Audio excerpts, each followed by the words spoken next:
যেই মুহূর্তে তুফানের টিজ নিয়ে বা টিজার নিয়ে চারিদিকে আলোচনা আলোচনা আলোচনা, মানুষের আনন্দ, মানুষের খুশি, এক একজনের অনুভূতি, কেউ বলতেছে ফাটাইয়া দিছে, কেউ বলতেছে পাগলা হয়ে গেলাম, কেউ বলতেছে ওয়া এটা কি দেখলাম, কেউ বলতেছে আর কি দেখাইবা রাফি, কত রকম ভাষায় যখন সমস্ত এই ভার্চুয়াল মিডিয়ার সয়লাভ, তখন কিছু তুফান নকল ছবির আভাস দিতেছে। সাকিবের কোনো ভালো জিনিস এই দেখতে পারে না ভাই, এই দুঃখ আমরা কোথায় রাখুম? এদেরকে এই সমস্ত লাইন থেকে বের করা যাবে না, কিন্তু এদেরকে ওইভাবে জবাব দিতে হইব। সকাল থেকে ওইটা চিল্লাইতেছে তুফান হইল গিয়া কেজিএফ আর অ্যানিমেলের নকল, কিন্তু কিছু শিক্ষিত সাংবাদিক, তথাকথিত শিক্ষিত সাংবাদিকরা বলতেছে নকলের আভাস পাওয়া গেল, এবং এগুলো চ্যানেলের সাংবাদিক, জানেন, চ্যানেলের সাংবাদিক, আপনারা সার্চ করলেই পাবেন। আমি তাদেরকে বলতেছি ভাই, লেখাপড়া শিখা পরে সাংবাদিকতা করতেছেন, যদি লেখাপড়া কিছু জানেন তাহলে গুগল সার্চ করেন, এআই এ যান। আপনাদেরকে প্রথমেই রিকোয়েস্ট করুম আমি, আপনি এআই এ গিয়ে সার্চ দেন, যে লিখেন, আমি আপনার এটাও শিখাই দিই কী লিখতে হইব। মেজাজটা খারাপ আছে বন্ধুরা, কী করবো আর, মানে ভালো কিছু সংবাদ দেখতে দেখতে দেখতে দেখতে হঠাৎ করে যখন এই ধরনের একটা বাজে কমেন্টস, বাজে লেখা পাই না, তখন মনটা আসলে ভাঙ্গা যায় যে এই দেশে কী হবে, এই দেশের মানুষ কী চায়, কোনো ভালো জিনিস চায় না। যাক, ওদেরকে আগে শিখাই নি, পরে আপনার সাথে আলোচনা করতেছি। এআই যা লেখেন, সার্চ দেন, লিখেন যে দ্য গ্যাংস্টার অফ 90s ছবি চান, দেখেন কি দেয়, দিছে, পাইছেন? দেখেন ওইখানে পরিষ্কার দেওয়া আছে 90s যারা গ্যাংস্টার ছিল তারা লম্বা লম্বা চুল রাখতো, তখনকার ড্রেস ছিল বেল বটম। 90s আপনি দেখছেন কিনা যায় না, আমি কিন্তু 90s দেখছি, বুঝছেন, আমি দেখছি, আপনাদের মধ্যে দেখেন নাই। বয়স কত হইব? 30-35 হইব আপনার বয়স এখন। না দেখছেন ভালো কথা, লেখাপড়া শিখছেন, সাংবাদিকতা করেন, একটু 90s যান না, 90s দেখেন না, এ যান, গুগলে যান, গুগলে কম পাইবেন, যান, বড় ছবি। এইটা তখন এইটাই ছিল লম্বা চুল দাঁড়িয়ে রাখার একটা ফ্যাশন, বেল বটমের একটা ফ্যাশন, বড় বড় কলাওয়ালা শার্টের একটা ফ্যাশন, বুক খুলে রেখা বুক দেখানো একটা ফ্যাশন। এই 90s যত গ্যাংস্টার ছিল তারা, যত রাউডি ছিল, যত রংবাজ ছিল, তারা এইটাই পড়তো রে ভাই। আপনারা তাই নামতেছেন যশরে, তাই নামতেছেন অ্যানিমেলরে। যশ তো 90s ছবি করছে, যশ কি এটা নিজে নিজে বানাইছে?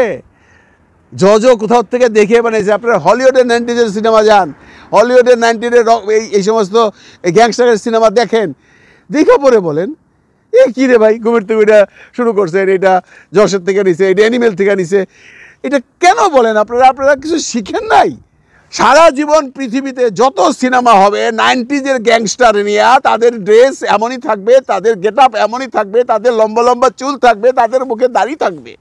কেমনে বুঝাবো আপনারা? আমরা সাংবাদিকতা করতে আসছেন বা ইউটিউবিং করতে আসছেন, একটু স্টাডি করেন রে ভাই, একটু স্টাডি করেন। দেখেন পাশাপাশি চঞ্চল চৌধুরীর লম্বা চুল দিছে রাফি, চঞ্চল চৌধুরীর দাড়ি দিছে, দেয় নাই কেন? এরা হইলো গ্যাংস্টার মেকার। যারা গ্যাংস্টার মেকার তারা সোবার থাকতো, তারা সোবার। তো সেই আমলের কোট পরছে সে, হয়তো সে আমলের প্যান্টটাও পরবে, কিন্তু তার মাথায় চুল নাই লম্বা লম্বা, তার মাথায়, তার মুখে দাড়ি নাই, কারণ গ্যাংস্টারের বাপ ছিল ওরা। ওই ক্যারেক্টারগুলোই গ্যাংস্টারগুলোরে তৈরি করে, পরে গ্যাংস্টারকে মারে বা যাই করে, গল্পের দিকে গেলাম না।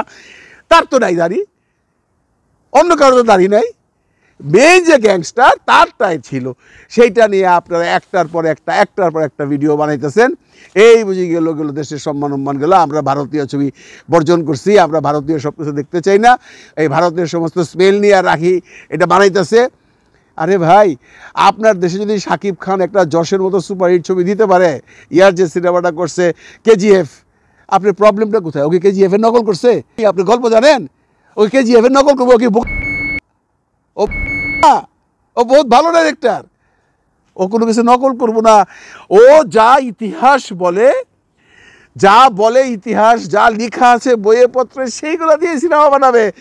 আপনি ওর একটা চুলও বাঁকা করতে পারবেন না, কারণ এটা রায়হান রাফি, এটা সেই আমাদের 80 দশক 90 দশকের ছবি না রে ভাই, এটা 2024-এর ছবি, এটা কম্পিটিশন যুগের ছবি।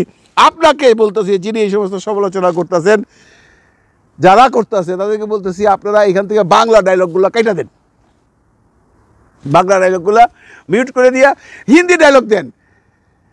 মনে করেন আপনি শাকিব খানকে চিনেন না, দেখেন তো কোনো ইন্ডিয়ান লোক বলে কিনা যে এটা একটা ভালো ট্রেলার না বা এটা কেজিএফ এর নকল করছে, বলবে না। কারণ এখানে যে টোটালিটি আছে প্রতিটা ফ্রেমে ফ্রেমে, এখানের মধ্যে একটা বাহাদুরি আছে, এটার মধ্যে একটা বিরাট বাহাদুরি আছে, এটার মধ্যে অভিনয়ের কারিশমা আছে। এইটা যদি কোনো কারণে আপনার কারো ছবির সাথে তাদের গেট আপ লুক মিলে যায়, এটা কি কোনো অন্যায়? এবং ও তো তার কাছ থেকে নেয় নাই, রাহি নিশ্চয়ই পড়াশোনা করে এর কাছ থেকেই দিছে যে আমাদের 90s সমস্ত রক গ্যাংস্টারদের কিছু ছবি পাঠাও, আমি দেখতে চাই ওরা ওই সময় কিভাবে থাকতো। তাই করছে রাফি। মূল কথা হইল যে দেখেন কিছু মানুষ এখনই ছবিটার পিছনে লেগে গেছে, যদিও একটা চুলও ছিঁড়তে পারবো না কেউ। কারণ রাফি আজকে যেটা দেখাইছে এটা আসলে ইতিহাস হয়ে গেল। আমি সেই টেইলারের প্রশংসা আগেও করছি, কিন্তু এই লোকগুলোর এই কথাগুলা কোনোভাবেই সহ্য হচ্ছিল না। এবং ওরা থাম্বনেল দিয়ে এরা কী চায় আসলে, এরা কী চায়? এরা তো আসল দেশের শত্রু, এরা দেশের কোনো ভালো জিনিস চায় না।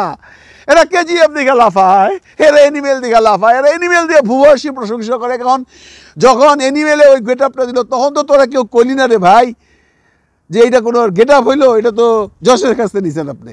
বলছেন ইয়াস যখন দিল তখন তো কিছু বললেন না যে এটা হলিউডের ওই ছবির থেকে নিছেন। যে মেশিন গান নিয়ে আজকে শাকিব খান এই যে দাঁড়াইলো, যে শটটা দিল, এই মেশিন গান নিয়ে এর আগে পৃথিবীতে অনেক বড় বড় আর্টিস্টরা হলিউডে শট দেয় নাই। সেই আর্নেল্ড শোয়াজনিগার থেকে শুরু করে সবাই তো দিছে না? তখন কন যে আর এইটা তো আর্নেল্ড শোয়াজনিগারের অমুক ছবিতে দেখছিলাম মেশিন গান নিয়ে এভাবে দাঁড়াইছে, শাকিব খানও দাঁড়াইছে, এইটাও কন। আসলে আপনারা না কম্বলের মধ্যে লুম্বা বাঁচতে চান।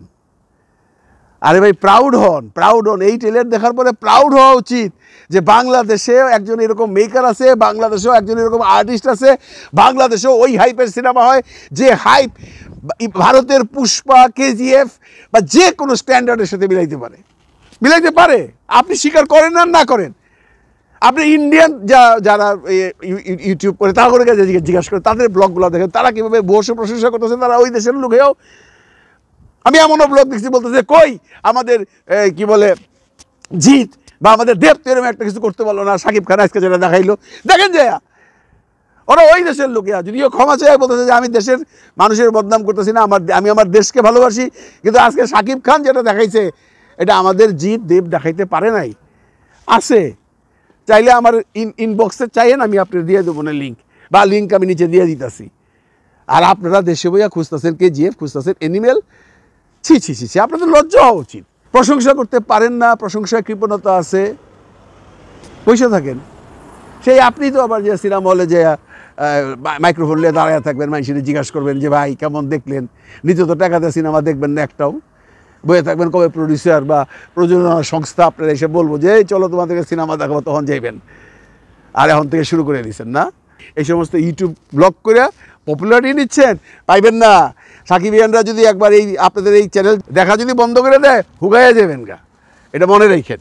সিনেমাটার কিছুই আসে নাই, একটা টিজ আসছে মাত্র, এইটা নিয়ে তাদের সমালোচনার ঝড় দেখছেন। মানুষ কবে ভালো হবে? আমরা কবে ভালো হবো? আমরা কবে দেশপ্রেমিক হব? আমরা কবে দেশকে ভালোবাসবো? আমরা কবে দেশের সিনেমাকে ভালোবাসবো? এই প্রশ্নটা রেখে গেলাম আপনাদের কাছে। ভালো থাকেন সবাই, ভালো রেখেন সবাইকে। খোদা হাফিজ।